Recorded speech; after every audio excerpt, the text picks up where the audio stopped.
안녕하세요, 여러분. 오늘도 긴 하루 끝에 밤동아 TV를 찾아주셔서 감사합니다. 오늘 문을 열 첫 번째 이야기는 병든 어머니의 마지막 소원을 들어드리려 홍시를 찾아 나선 소년과 그 소년에게 도움을 받은 호랑이가 은혜를 갚은 가슴 따뜻한 이야기입니다. 이야기를 통해 소년의 지극한 효성과 호랑이에게 베푼 따뜻한 인정, 그리고 소년의 아픔에 함께 슬퍼하는 호랑이에게서 많은 것을 느낄 수 있지요. 오늘 준비한 옛 이야기도 재미있게 들으시고 편안한 휴식 되시길 바랍니다. 호랑이가 찾아준 홍시.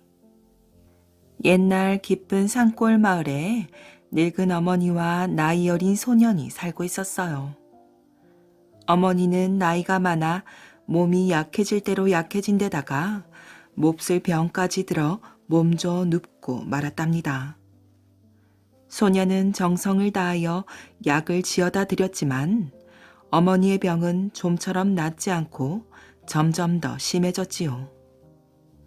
어느 날 죽을 날이 머지않은 것을 안 어머니는 아들을 불러놓고 말했어요. 얘야, 나 때문에 고생이 많지?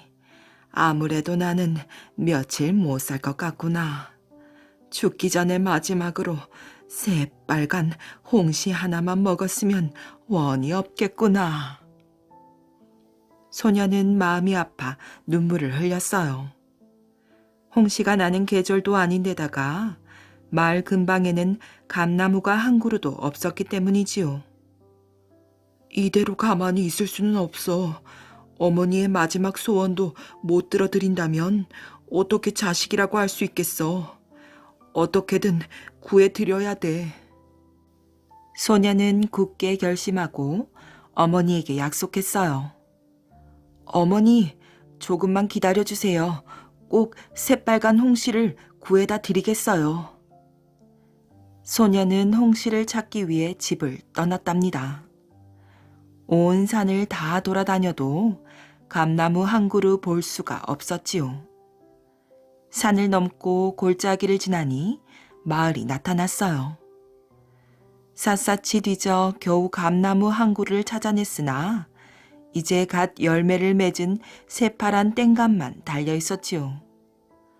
헛걸음을 하고 돌아온 소녀는 다음날 아침 일찍 보찜을 싸서 먼 길을 떠났답니다. 가는 곳마다 사람들에게 묻고 또 물어 감나무가 있는 곳은 모조리 찾아 헤매었으나 홍시는 보이지가 않았지요. 꼭 찾고 말 테야. 소녀는 지칠 대로 지쳤으나 실망하지 않고 발길 닿는 대로 걸어갔어요. 어느덧 소녀는 깊은 산속에 와 있었지요.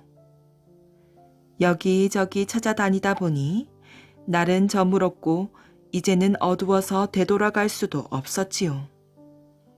산속에서 자고 갈 수밖에 없지. 하룻밤 묵을 만한 곳이 없을까? 잠잘 곳을 찾아 두리번거리고 있는 소년의 눈에 멀리서 불빛이 보였어요. 잘됐다. 집인가 보구나. 하룻밤만 신세를 져야겠어. 소년은 기뻐하며 불빛 있는 쪽으로 걸어갔어요. 그러나 이상하게도 그 불빛은 점점 소년의 앞으로 다가오고 있는 것이었지요. 이상하다. 무슨 불빛이 움직이는 거야? 소년이 멈춰서서 자세히 보려고 할 때였어요. 어흥, 어흥. 어둠 속에서 갑자기 으르렁거리는 소리에 놀라 멈칫한 소년은 온 몸을 부들부들 떨었답니다. 그 불빛은 바로 호랑이의 눈빛이었어요. 이제 어머니의 소원도 못 들어드리고 여기서 죽는구나. 소녀는 이런 생각이 머리를 스칠 뿐 온몸이 굳어서 소리칠 말도 슬픔의 눈물도 나오지 않았답니다. 그저 두려움에 몸을 떨며 서 있었어요. 그런데 어찌된 일인지 호랑이는 그 자리에서 으르렁거릴 뿐 달려들지 않았어요. 호랑이는 사람을 해칠 생각이 전혀 없어 보였지요. 오히려 그 자리에 주저앉아 무엇인가 애원하는 듯한 눈빛으로 소년을 바라보고만 있었어요. 나를 해치려는 게 아닌가 보구나. 소년은 마음이 조금 놓여서 바위에 몸을 기대고 가만히 지켜보고 있었어요. 그러는 사이에 어느덧 환하게 날이 밝았답니다. 참으로 이상한 일이었어요. 호랑이는 보란 듯이 입을 크게 벌린 채 다물지도 않고 괴로운 표정을 짓고 있었지요. 아니, 밤새도록 입을 벌리고 있었나? 소년은 가엾은 생각에 다가가서 호랑이의 입안을 들여다보았어요. 호랑이의 입안에는 커다란 가시가 박혀 있어 피가 계속 나오고 있었지요. 아니, 얼마나 아팠을까? 소년은 손을 입안에 집어넣어 커다란 가시를 뽑아주었어요. 호랑이는 그제야 벌리고 있던 입을 다물고 눈빛을 반짝이며 소년 앞에 엎드렸답니다. 아픔이 가셔서 기분이 좋은지 꼬리를 살래살래 흔들었어요. 그동안 많이 아팠구나. 호랑이가 좋아하는 모습을 바라보는 소년의 마음도 흐뭇해졌지요. 호랑이는 꼬리와 머리를 흔들며 소년에게 등에 올라타라는 신용을 하였어요. 설마 나를 해치지는 않겠지? 소년은 용기를 내어 호랑이 등에 올라탔답니다. 호랑이는 마치 새가 날듯이 산골짜기를 뛰어넘어 순식간에 으리으리한 기와집 대문 앞에 소년을 내려놓았어요. 어리둥절한 소년에게 호랑이는 위쪽으로 자꾸 고갯짓을 하였지요. 고개를 들어 위를 쳐다본 소년은 눈이 휘둥그레졌어요. 아니, 이건 새빨간 홍시잖아. 소년은 너무나 기뻐서 대문을 쾅쾅 두드렸답니다. 누구신가요? 고운 옷을 입은 아름다운 아가씨가 대문을 열고 나왔지요. 아가씨, 저 홍시를 하나만 주십시오. 병으로 고생하시는 어머니의 마지막 소원이 홍시 드시는 것입니다. 그래서 먼 길을 떠나 여기까지 왔습니다. 꼭 홍시를 주세요. 소녀는 아가씨에게 사정하듯 말했어요. 얼마든지 따가도 좋습니다. 자, 들어오세요. 아가씨는 바구니까지 내다주며 흔쾌히 승낙하였지요. 소녀는 나무에 올라가 바구니에 가득 홍시를 따가지고 내려왔어요. 홍시를 따오자 대문 밖에서 기다리고 있던 호랑이가 타라고 또 등을 내밀었어요. 소년이 올라타자 호랑이는 순식간에 달려 쓰러져가는 오두막집 앞에 내려놓았어요. 소년이 정신을 차려보니 바로 자기네 집이었지요. 호랑이가 어떻게 우리 집을 알고 찾아왔을까? 소년은 도무지 믿어지지 않았으나 그런 생각을 할 겨를이 없었답니다. 홍시 바구니를 들고 어머니가 누워 계시는 방으로 뛰어들어갔어요. 어머니, 새빨간 홍시를 따왔어요. 어서 드셔보세요. 소녀는 어머니를 일으켜 앉히고 빨갛게 잘 익은 홍시를 드렸지요. 얘야, 고맙다. 네 덕분에 이젠 죽어도 한이 없겠구나. 어머니는 홍시를 맛있게 드시고 자리에 누워 조용히 잠들었어요. 다음날 아침, 날이 밝았지만 소년의 어머니는 깨지 않으셨답니다. 영원히 잠드셨으니까요. 소년은 차가워진 어머니의 손을 잡고 눈물을 흘렸어요. 방문 앞에서 지켜보던 호랑이의 눈가도 촉촉히 젖어들었답니다.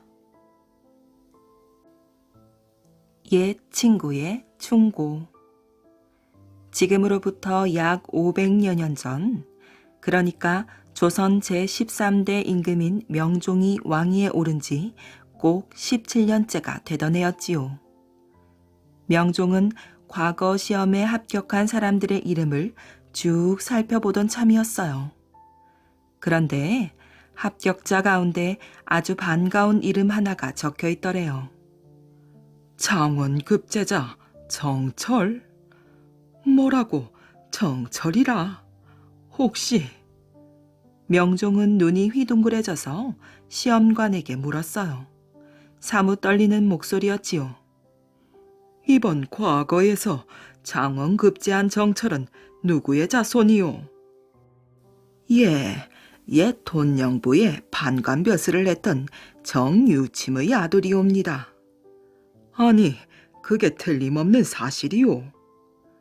시험관의 대답에 명종은 지그시 눈을 감았어요. 입가에는 빙글의 웃음이 머물고 있었지요. 명종의 머릿속에는 20여 년 전의 일이 엊그제 일처럼 생생하게 떠올랐답니다. 붉은 소나무들이 용처럼 하늘로 뻗어 있고 새들이 지저귀는 소리가 들려오던 쪽빛 하늘 아래였어요. 10살이 될까 말까 한 두 소년이 궁궐뜰 안을 뛰어다니며 칼싸움도 하고 숨바꼭질도 하였지요. 때로는 다람쥐를 잡기도 하고 연못에서 개구리를 잡으며 물장난을 치기도 하였답니다. 두 소년은 바로 명종 자신과 정철이었어요. 정철의 누나가 왕에게 시집을 간 덕분에 정철은 왕궁에 자주 드나들 수 있었답니다. 그러면서 둘은 자연스레 친구가 되었던 것이지요.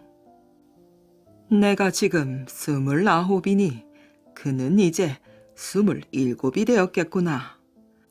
벌써 20여 년 전의 일인데 얼굴을 알아볼 수 있을까?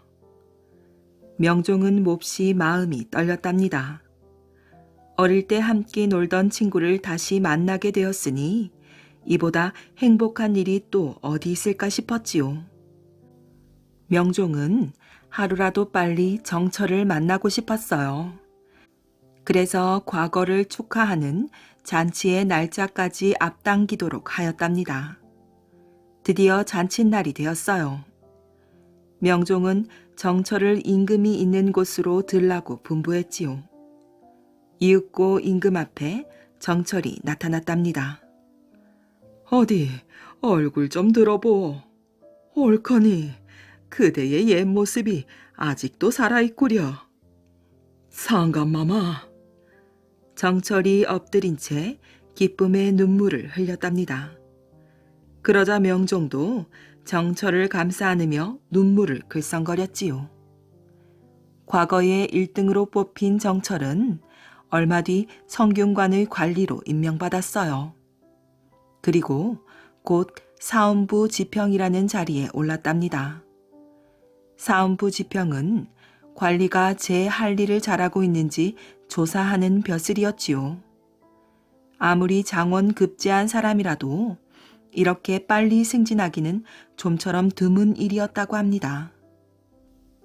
정철은 임금의 지극한 보살핌에 고마운 마음을 감출 길이 없었어요. 그래서 앞으로 무슨 일을 하든 임금을 위해 목숨을 바치리라 굳게 다짐했지요. 그러던 어느 날 나라 안에 큰 사건이 일어났답니다. 임금의 사촌 형인 경양군이 그의 아버지와 짜고 제 부인의 남동생인 처남을 살해한 것이었어요. 그것도 처남의 재산을 빼앗기 위해서였지요. 이 사실을 전해 들은 명종은 매우 놀랐답니다. 경양군 부자가 큰 죄를 지었으니 사형을 당하게 생겼구나. 그렇지만 어찌 피를 나눈 혈육이 사형을 받도록 내버려 둘 수 있단 말인가. 명종은 며칠 동안 잠도 못 이루고 고민했지요. 그러다가 정철을 생각해냈어요.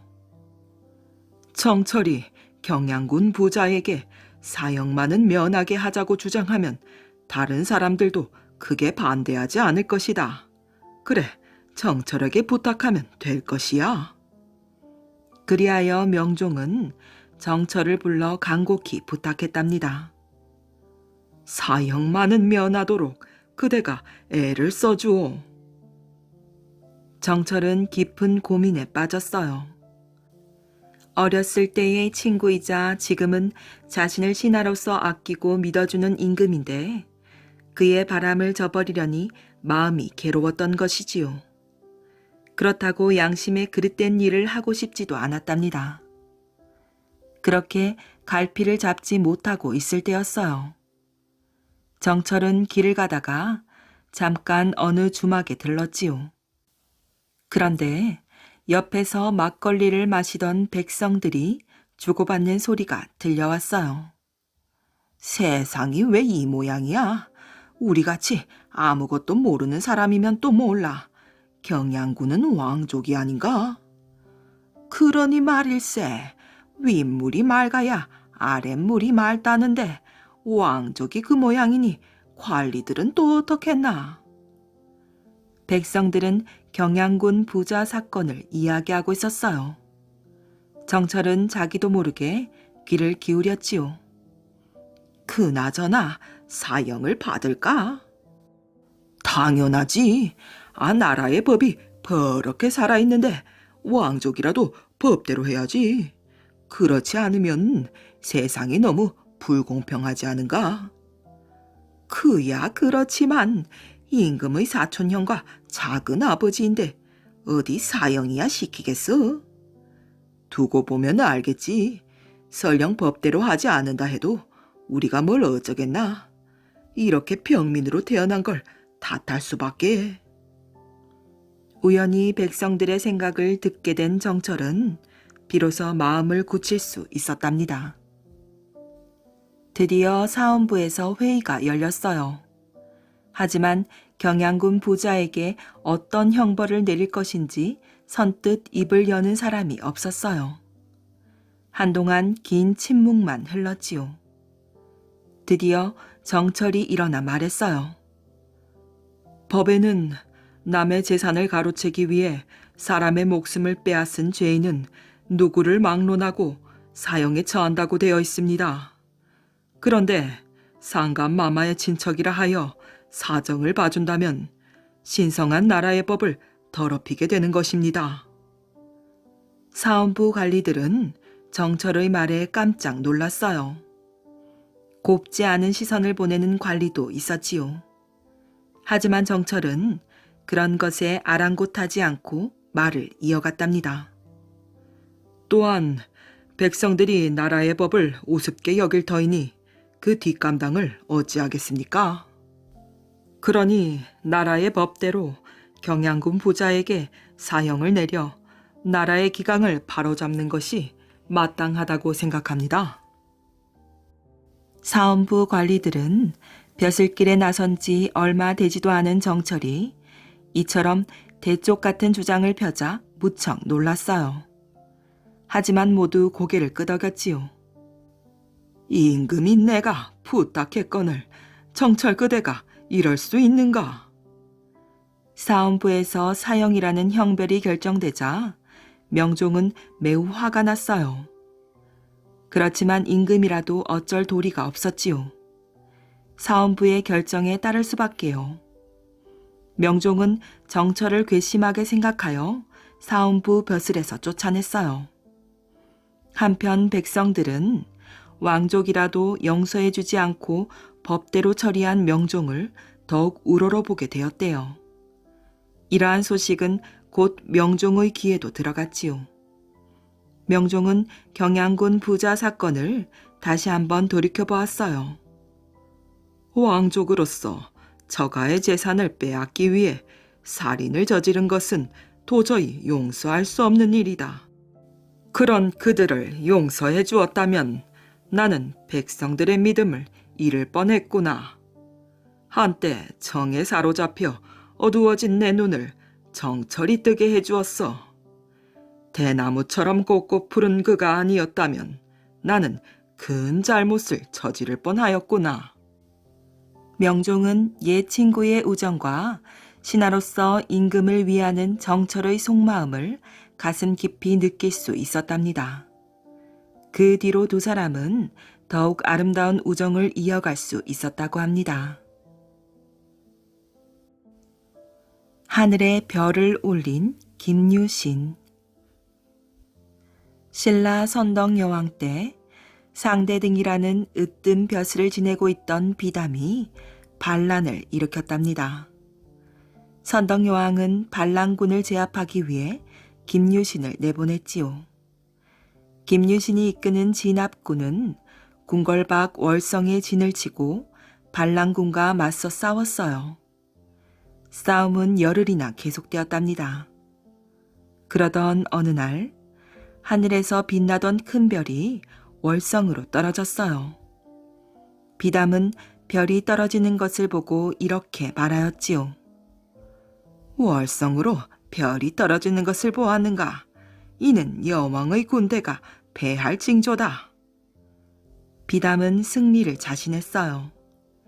반란군의 사기가 높아지자 진압군은 싸울 의욕을 잃고 말았지요. 이대로 당할 수는 없는 일이다. 무슨 좋은 방법이 없을까? 김유신은 부하들을 안심시키기 위해 여러 가지 방법을 고민했어요. 그때 김유신에게 좋은 꾀가 떠올랐답니다.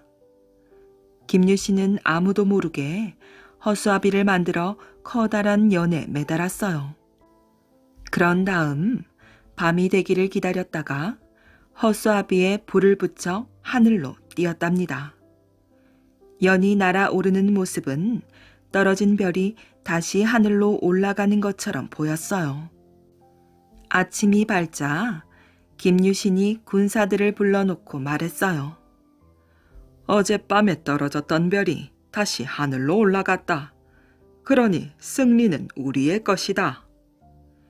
김유신의 말에 진압군들은 큰 용기를 얻어 순식간에 반란군을 제압할 수 있었답니다.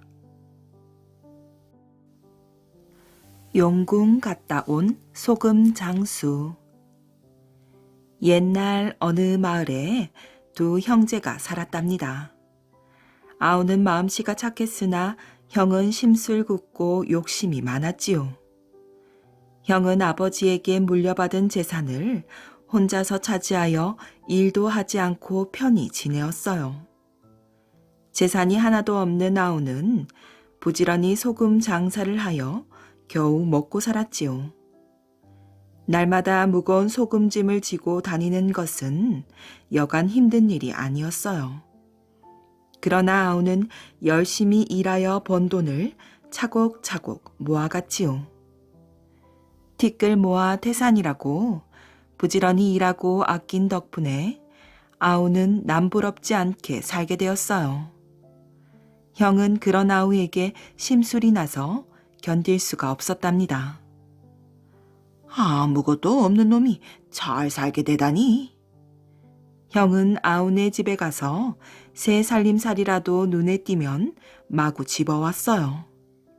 아우야, 이건 내가 좀 써야겠다. 예, 그렇게 하세요. 마음씨 착한 아우는 형이 하는 일을 거절하지 못하고 달라는 대로 다 내주었어요.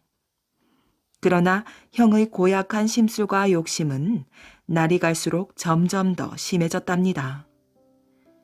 이제는 아우네 집에 가서 무엇이든 하나라도 들고 오지 않으면 손이 근질근질할 정도였어요. 너는 장사를 해서 날마다 돈을 버니까 내 용돈을 좀 주지 않겠니? 형은 이제 힘들게 장사해서 벌어온 돈까지 달라고 손을 내밀었어요. 아우는 처음에는 아무 말 없이 형에게 돈을 주었으나 날이 갈수록 감당하기 어려웠지요. 아우는 어렵게 소금 장수를 하여 모은 돈을 잘 사는 형에게 몽땅 내줄 수는 없었어요. 어느 날 아우는 단단히 마음을 먹고 돈을 달라는 형에게 솔직히 말했답니다. 형님, 이제는 더 이상 돈을 드릴 수가 없으니 섭섭하게 생각하지 마세요. 소금을 팔아서 본 돈이 얼마나 되겠습니까? 형님은 부모님께 물려받은 재산이 많아 잘 살고 계시잖아요. 뭐라고? 이놈이 감히 형의 부탁을 거절해? 어디 두고 보자. 잔뜩 화가 나서 집으로 돌아온 형은 아우가 미워지고 심술이 나서 견딜 수가 없었답니다. 머리를 싸매고 들어앉아 아우를 해칠 궁리만 하였지요. 옳지, 이놈을 당장. 형은 불이 나게 아우네 집으로 달려갔어요. 아우야, 너에게 좀 의논할 일이 있구나. 평소와는 달리 형의 말과 태도가 상냥했지만 아우는 형의 속셈을 전혀 눈치채지 못했어요. 형은 다가오는 아우에게 갑자기 달려들어 입에 재갈을 물리고 손을 뒤로 묶어 구럭 속에 집어넣었지요. 너무나 순식간에 벌어진 일이라 아우는 꼼짝도 못한 채 당하고 말았어요. 살려달라고 소리칠 수도 없었답니다. 형은 아우를 넣은 구럭을 배에 싣고 바다 한가운데 있는 섬으로 향하였어요. 섬에 닿자 형은 아우가 들어있는 구럭을 바닷물 위로 늘어진 나뭇가지에 매달아 놓았지요. 이놈아, 바닷물 속에 풍덩 집어던지지 않은 것을 다행으로 알거라. 못된 형이라지만 차마 제 손으로 아우를 죽일 수는 없었던 모양이에요. 그러나 사람 하나 살지 않는 섬에서 살아날 가망은 티끌만큼도 없었답니다. 아우는 아내와 아이들 얼굴이 떠올랐어요. 이대로 며칠 지나면 굶어 죽을 건 뻔한 일이지요. 하느님, 제발 살려주십시오. 제가 소금을 팔아야 우리 식구들이 먹고 사는데 제가 죽으면 누가 아내와 자식들을 먹여 살리겠습니까? 하느님, 부탁드립니다. 제발 한 번만 살려주십시오. 아우는 눈물을 흘리면서 계속 빌었어요. 돌아가려던 형은 아우가 기도하는 소리를 들었지요.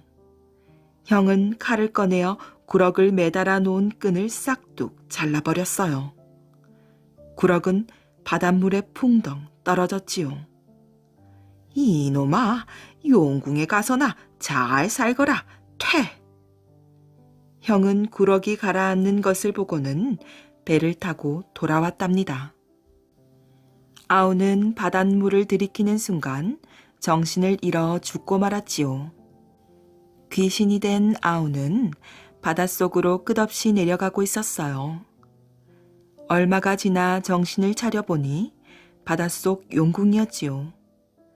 아우는 어찌된 영문인지 몰라 두리번거렸어요. 의자에 앉아있던 용왕이 말하였지요. 이제 정신이 들었는가? 너는 아직 죽을 때가 안 되었으니 당장 집으로 돌아가거라.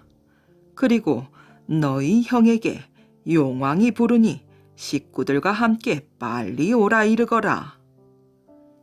용왕은 금덩이가 가득 든 자루를 아우에게 내어주었어요.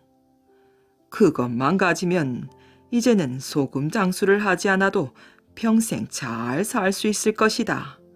어서 이 거북을 따라가거라. 아우는 거북 등에 타고 무사히 육지에 닿았답니다. 아우는 용왕의 말을 전하러 곧장 형네 집으로 갔지요. 형님 계세요? 제가 왔어요. 마당에 서 있는 아우를 본 형은 놀라서 눈이 휘둥그레졌어요. 귀신이다. 너는 귀신이지? 형님, 저는 귀신이 아닙니다. 분명히 바닷물에 빠졌는데 도대체 어떻게 된 것이냐? 형은 겁에 질려 부들부들 떨면서 물었어요. 용왕님이 나를 살려 보내주었지요. 목숨을 구해준 것뿐만 아니라 금덩이가 가득 든 자루까지 받아왔습니다. 아우는 지금까지의 일을 사실대로 이야기해 주었어요. 용왕이 금덩이까지 주었다고? 예, 그런데 용왕님이 형님과 식구들을 모두 용궁으로 오라고 했습니다. 가시겠어요? 가야지. 용왕님이 부르시는데 빨리 가봐야지. 용궁에 가려면 어디로 가야 되느냐? 형은 몹시 기뻐하며 금방이라도 떠날 듯이 서둘렀어요. 제가 빠졌던 곳으로 가면 됩니다. 바닷속으로 풍덩 뛰어들면 용궁에 닿을 거예요. 형은 식구들을 몽땅 나룻배에 태우고 지난번에 아우를 데려갔던 섬으로 향하였지요. 욕심 많은 형님네 식구들은 용왕에게 금덩이를 얻어 큰 부자가 된다는 기쁨에 들떠 있었어요. 형은 나룻배를 아우를 빠뜨렸던 나뭇가지 밑에 세웠답니다. 모두들 겁먹지 말고 나를 따라 차례로 바닷물 속으로 뛰어드는 것이다. 바닷속에 들어가면 용궁에 바로 닿을 것이야. 형은 큰 소리로 식구들에게 말했어요. 자, 나 다음에는 당신이 뛰어들고 그 다음에 큰애부터 차례로 뛰어들거라. 그럼 용궁에서 만나자. 형은 바닷물에 풍덩 뛰어들었어요. 다음에는 형수가 뛰어들고 잇따라 첫째, 둘째, 셋째, 넷째, 다섯째, 여섯째 아이가 풍덩풍덩 바닷물에 뛰어들었지요. 과연 형과 그 식구들은 용궁에서 용왕을 만났을까요? 어림도 없는 일이었지요. 아우를 물에 빠뜨려 죽인 못된 형은 용왕의 벌을 받아 식구들까지 모두 죽고 말았어요. 뒤늦게 이 사실을 안 아우는 형네 식구들의 죽음을 미리 막지 못한 것을 몹시 가슴 아파했어요. 그러나 용왕의 말을 그대로 전했을 뿐이니 어쩌겠어요. 아우는 아주 행복하게 잘 살았다고 합니다. 관을 빼앗긴 하늘나라 신하. 은구슬이 부서지는 듯한 금강산 옥류동 골짜기를 조금 지나 올라가면 맨머리 바람으로 골짜기 위쪽에 웅크리고 앉아있는 커다란 돌사람 하나가 눈에 띈답니다. 그 돌사람이 바로 금강산에서 약초를 가꾸며 살아가는 할아버지한테서 벌을 받은 하늘나라 신하이지요. 어느 해 무더운 여름날이었어요. 하늘나라 신하 한 사람이 금강산 구경을 하러 내려왔지요. 비로봉 마루에 내려와 아득히 펼쳐진 금강산 12,000 봉우리를 굽어보니 과연 듣던 대로 그 황홀경을 뭐라고 표현할 길이 없었답니다. 신하는 걸음을 옮기며 구령련 계곡으로 내려왔어요. 때는 한낮이라 신하의 몸에서는 땀이 비오듯 흘러내렸지요. 연주담을 지나 내려오던 하늘나라 신하는 더위를 참을 길이 없어 신하들이 쓰는 모자인 옥상광과 옷을 벗어던지고 몇 감기 좋은 푸른 물에 뛰어들었어요. 금세 머리가 거뜬해지고 기분이 상쾌해진 신하는 선녀들이 걸핏하면 금강산 팔담에 내려와서 즐겁게 멱을 감고 올라오는 까닭을 이제야 알마나이 하고 중얼거리며 시간 가는 줄 모르고 멱을 감았답니다. 그때였어요.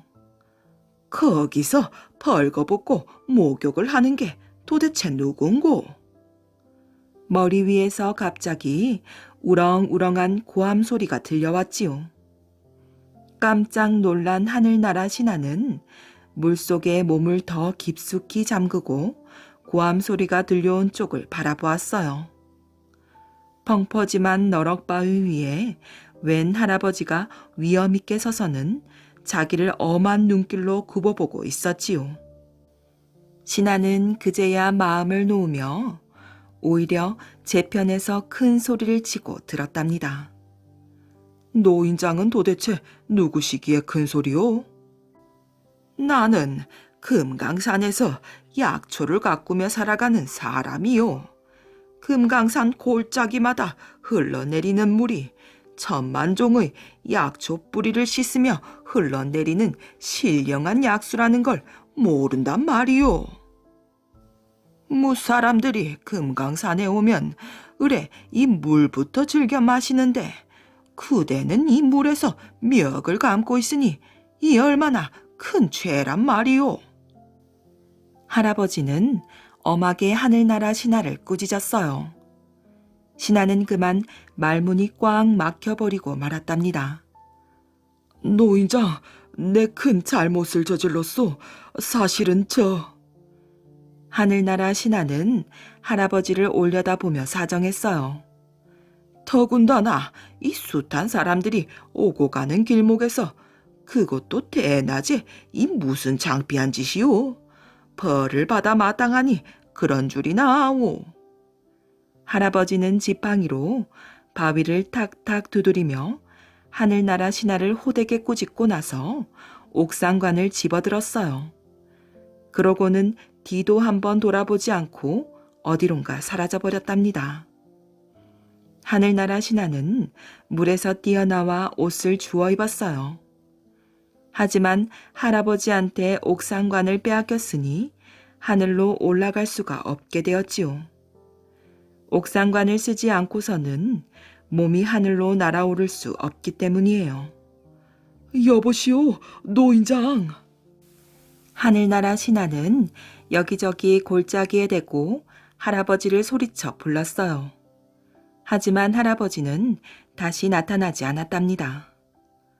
이걸 어쩐담? 신하는 맨머리 바람으로 바위 위에 걸터 앉아 한숨만 풀풀 내쉬었지요. 그때였어요.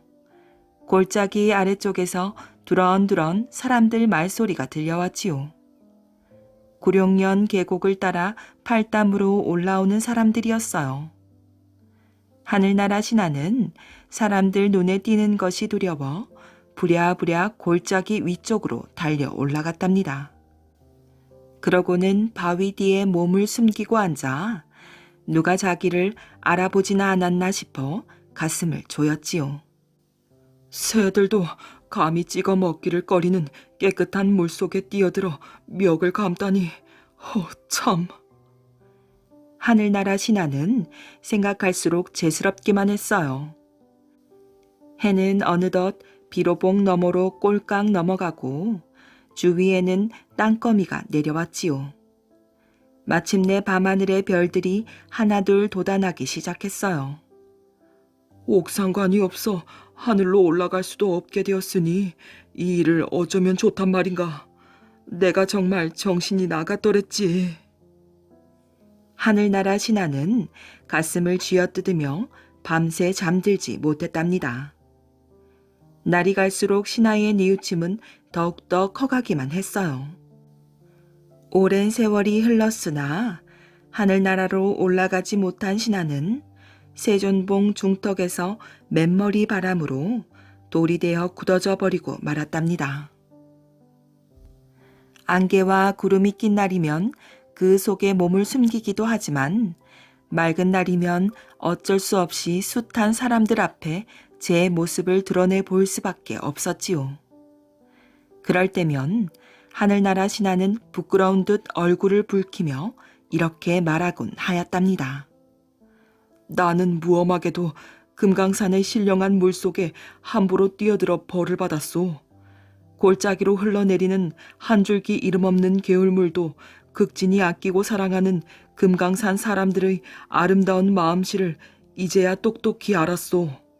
과연 금강산의 아름다움은 이 나라 백성들의 깨끗한 마음이 깃들어 더욱 빛나는 것이오. 지키지 못한 약속. 태조 왕건의 할아버지인 작재건은 지혜롭고 용감한 젊은이였답니다. 작재건은 당나라에 있는 아버지를 찾아 길을 나섰어요. 작재건이 당나라 가는 배에 올라탔을 때의 일이랍니다. 어느 날 배가 바다 가운데에서 사흘 동안이나 꼼짝을 하지 않았어요. 뱃사람들이 이상하게 여겨 점을 쳐보았더니 배에 타고 있는 고려 사람을 없애야 한다는 점괘가 나왔답니다. 뱃사람들은 작제건을 죽이려고 했어요. 그러자 작제건은 스스로 바다에 뛰어들었지요. 바다로 뛰어든 작제건은 용왕을 만났어요. 내가 그대를 이곳으로 이끌었소.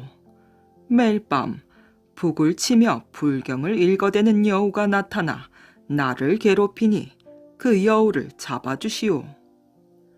작제건은 기꺼이 용왕의 부탁을 들어주었고 용왕은 감사의 뜻으로 작제건을 자신의 사위로 삼았답니다. 작제건은 용왕의 딸과 혼인한 뒤 다시 고향으로 돌아왔어요. 용왕의 딸은 작제건과 30년을 함께 살았답니다. 부인, 가끔 친정에 다녀오는 것 같던데 용궁에는 어떻게 가시는 겁니까?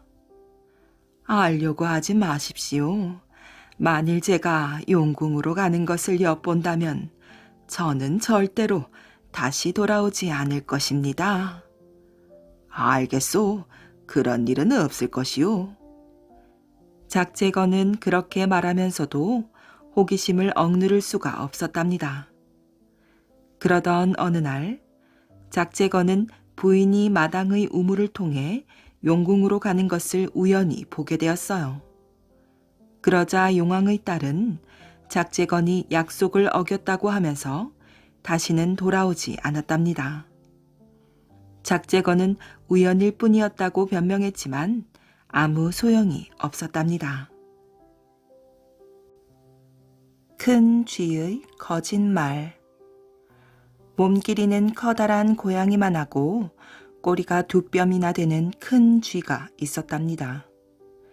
큰 쥐는 자기 족속들을 데리고 다니며 남의 집 부엌에서 음식을 훔쳐먹고 살았지요. 어느 날 부엌에서 저녁밥을 짓던 할머니가 고개를 갸웃거렸어요. 참 이상하다. 오늘 저녁에 먹으려고 아껴둔 고등어 한 토막이 어디로 갔지? 할머니는 찬장을 열었다 닫았다 하며 중얼거렸어요. 그놈의 고양이가 물어간 게야. 저녁을 먹고 난 할머니는 남은 음식들을 뚜껑으로 꼭꼭 덮어서 찬장에 넣어두었어요. 다음 날이었어요. 아침밥을 지으려고 쌀독을 열어본 할머니는 깜짝 놀랐지요. 아니, 이게 어떻게 된 일이지? 쌀이 한 톨도 없잖아. 어제 분명히 한 바가지 정도 남아있었는데. 할머니는 그만 울상이 되고 말았어요. 찬장을 열어보았지요. 어젯밤에 뚜껑으로 꼭꼭 덮어둔 음식들도 감쪽같이 없어졌답니다. 아이고나 세상에. 할머니는 기가 막혀 혀를 내둘렀어요. 그러고 보니 선반 위에 올려둔 감자며 고구마도 보이지 않았답니다. 뒷곁으로 가보았어요. 항아리 속에 숨겨둔 콩이며 팥까지도 몽땅 없어졌지요. 조왕씨님이 노하신 게야. 할머니는 사발에 물을 담아 부뚜막 위에 올려놓았어요. 그러고는 그 앞에 허리를 구부리고 서서 간절히 빌었답니다. 조왕씨님, 조왕씨님, 이 늙은이가 잘못한 게 있다면 부디 용서하십시오. 할머니는 하루 종일 부뚜막 앞에 서서 빌고 또 빌었어요. 밤이 되자 지친 할머니는 그만 부엌 바닥에 쓰러져 잠이 들고 말았답니다. 부스럭 부스럭 쪼르르 쪼르르 쪼르르. 한 무리의 쥐떼들이 부엌 문턱을 넘어 들어왔어요. 쥐들은 부엌 이곳저곳을 돌아다니며 먹을 것을 찾느라 정신이 없었답니다. 이게 뭐야? 오늘은 먹을 것이 하나도 없네. 잘 찾아봐. 뭐라도 있을 거야. 쥐들이 찍찍거리며 찬장이고 부뚜막이고 정신없이 돌아다닐 때였어요. 네, 이놈들 그만두지 못하겠느냐? 갑자기 호령하는 소리에 쥐들은 멈칫하고 놀랐지요. 누구냐? 찬장을 뒤지던 큰 쥐가 돌아보며 물었답니다. 부엌 문 앞에 수염이 허연 할아버지가 서 있었어요. 나는 이 집 부엌을 지키는 조왕신이다. 조왕신? 큰 쥐가 새까만 눈을 두릿두릿 굴리며 되물었지요. 그렇다. 너희들이 매일 밤 이 집 부엌에 와서 먹을 걸 훔쳐가는 것을 다 보았다. 너희들은 부엌에 쓰러져 잠이 든 저 할머니가 가엾지도 않느냐. 그렇게 남김없이 곡식이며 음식들을 싹 쓸어가면 저 할머니는 무엇을 먹고 살란 말이냐. 그러자 큰 쥐가 시치미를 뚝 떼며 말하는 것이었어요. 아니 그게 무슨 말이오? 우리가 뭘 어떻게 했다고 그러시오? 이놈, 너희들이 매일 밤 먹을 걸 훔쳐가는 것을 보았는데도 시치미를 뗄 작정이냐? 내 놈의 무리들을 모조리 잡아 죽이기 전에 어서 바른 대로 말하라. 그러자 큰 쥐가 움찔하며 조그만 소리로 대답했어요. 사실은 그런 게 아니라 우리는 아무 죄도 없습니다. 다만 피해서 자꾸 시키니까. 도대체 누가 너희더러 음식을 훔쳐오라고 시키더란 말이냐? 큰 쥐는 어물어물 하다가는 곤욕을 치르겠다는 생각에 급한 김에 아무 이름이나 주워 섬겼지요. 저 복숭아꽃하고 버들가지가? 그래, 그들이 어떻게 하라고 하더냐? 제가 그 곡식을 훔쳐오는 걸 본 복숭아꽃은 좋아서 웃음을 보내고 버드나무는 춤을 췄습니다. 그러자 조왕씨는 당장 그들을 불러들였지요. 너희들이 저 큰 쥐에게 음식을 훔쳐오라고 시켰더냐? 저희들은 결코 그런 적이 없습니다. 복숭아꽃이 말했어요. 큰 쥐가 음식 훔쳐오는 것을 보고 너희들이 좋아서 춤을 추고 노래를 불렀다는데. 그러자 버드나무가 말했지요. 조왕씨님, 보시다시피 버드나무의 버들가지는 몸이 가늘답니다. 바람이 조금만 불어도 춤을 추듯 낭창낭창 휘어지지요. 아마 저 큰 쥐는 제 몸이 바람에 흔들리는 것을 보고 제멋대로 생각했나 봅니다. 그럼 복숭아꽃, 너는 큰 쥐가 음식을 훔쳐올 때 왜 웃음을 보냈느냐? 조왕씨님, 원래 복숭아꽃은 발그레한 볼에다가 늘 웃는 얼굴을 하고 있답니다. 큰 쥐와는 아무 상관이 없어요. 그리고 저희들은 곡식을 먹고 살지도 않습니다. 햇빛과 물을 먹고 살지요. 듣고 보니 너희 말이 옳구나. 그러나 저 큰 쥐에게 음식을 훔쳐오라고 시킨 놈이 누군지 확실히 밝혀내기 전에는 너희들을 내보낼 수가 없다. 그때까지 옥에 가둬두겠다. 조왕씨는 매서운 눈으로 큰 쥐를 노려보며 말했지요. 참으로 허무맹랑한 놈이다. 자, 어서 바른 대로 되거라. 너에게 음식을 훔쳐오라고 시킨 놈이 누구더냐? 글쎄, 큰 쥐가 머뭇머뭇하자 조왕신이 소리를 버럭 질렀답니다. 어서 말하지 못하겠느냐? 그렇지 않으면 당장 저 아궁이 속에 다 던져버리겠다. 말씀드리겠습니다요. 사실은 달팽이와 개미입니다. 달팽이와 개미? 예, 제가 음식을 나를 때 담병 밑을 파는데 흙이 팍팍해서 잘 파지지가 않았습니다. 그런데 그 달팽이가 침을 흘려서 흙을 흠뻑 적셔주어 쉽게 팔 수가 있었지요. 그리고 그 파놓은 흙 속에 빠져 버둥거릴 때 개미떼가 나타나 순식간에 흙을 날라다 주었습니다요. 그러자 조왕씨는 당장 달팽이와 개미를 잡아들여 물었답니다. 달팽이는 듣거라. 저 도둑놈 큰쥐가 담벼 밑을 팔 때 네가 팍팍한 흙에 침을 흘려 도와주었다면서. 아이고, 아니오시다. 원래 저는 침을 많이 흘리는 족속인지라 항상 몸이 이렇게 축축합니다요. 달팽이가 목을 쑥 내밀며 고개를 저었어요. 그러면 개미 듣거라. 파놓은 흙 속에 저 큰쥐가 빠져 버둥거릴 때 너희들이 도와주었다지. 아니옵니다. 저희들은 그런 적이 없습니다.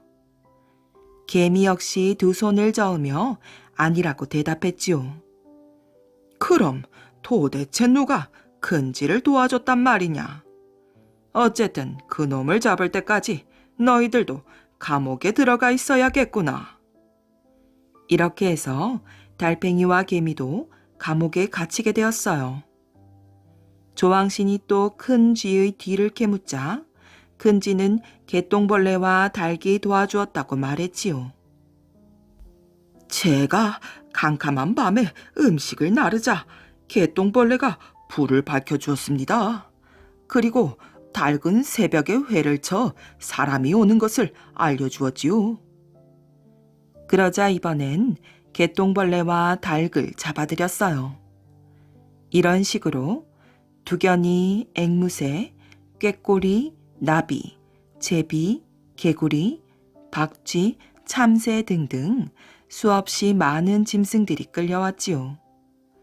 그들 중 아무도 큰쥐를 도와주지 않았지만 조왕씨는 일단 모두 옥에 가두었답니다. 일이 이렇게 되자 큰쥐는 궁리를 하기 시작했어요. 땅짐승이면 날짐승까지 모두 저렇게 자기 변명을 잘하여 빠져나가니 이번에는 어리석고 미련한 곤충들을 끌어들여야겠구나. 그래서 벌, 매미, 버마제비, 하루살이, 잠자리, 파리, 모기를 대고 그것도 안 되자 두꺼비, 지렁이, 가재, 개까지 끌어들였어요. 그러나 그들 역시 큰 쥐하고는 아무 상관이 없다는 것을 알게 된 조왕씨는 화가 머리끝까지 치솟았지요. 조왕씨는 큰 쥐를 쇠줄로 결박하여 기둥에 거꾸로 매어달고 큰 가마솥에 기름을 펄펄 끓였답니다. 이 교활한 도둑놈! 하늘과 땅 사이에 크고 작고 날고 기고 꿈틀거리는 생명치고 내 놈의 입에 오르지 않은 것이 없으나 모두 거짓일 뿐이다. 바른 대로 되지 않으면 내 놈의 주둥이를 자르고 가죽을 벗긴 다음 저 펄펄 끓는 가마솥에 집어넣어버리겠다. 그러자 큰 쥐는 얼굴이 새파랗게 질려 눈물을 뚝뚝 흘리는 것이었어요. 조왕씨님, 바른 대로 말하겠습니다. 제발 한 번만 살려주십시오. 그래, 좋다. 어디 한 번만 더 속아보자꾸나. 실은 지금까지 잡아넣은 저놈들 모두 저를 도와준 것들이옵니다. 저놈들은 모두 한통 속이라 서로 짜고 오히려 저를 공경에 빠뜨리려고 그러는 것이지요. 그러니 저놈들 모두 나쁜 놈들입니다. 그러나 그들 중 아무도 너를 도와준 자가 없다고 하던데. 거짓말이옵니다. 그들 모두가 한통 속입니다. 그러니 저들을 벌하여 주옵소서. 그래, 너의 말이 사실이렸다. 사실이옵니다. 그러자 그때까지 밖에서 이야기를 듣고 있던 개와 고양이가 부엌으로 뛰어들어왔어요. 이런 엉큼하고 교활한 쥐새끼 같으니. 개와 고양이는 사나운 기세로 큰 쥐에게 덤벼들었지요. 그러자 큰쥐는 온몸을 부들부들 떨면서 두 손을 싹싹 빌었답니다. 아이고, 잘못했습니다. 제가 여태껏 한 말은 모두 거짓이었습니다. 조왕씨는 더욱 화가 나 뜰하게 놓인 대돌을 들어 큰 쥐의 이빨을 부숴버리겠다고 으름장을 놓았어요. 큰 쥐는 깜짝 놀라 펄쩍 뛰면서 소리를 고래고래 질렀답니다. 이럴 수는 없습니다. 하늘과 땅을 밟고 사는 모든 것들은 온갖 곡식이며 음식을 먹을 자유가 있습니다.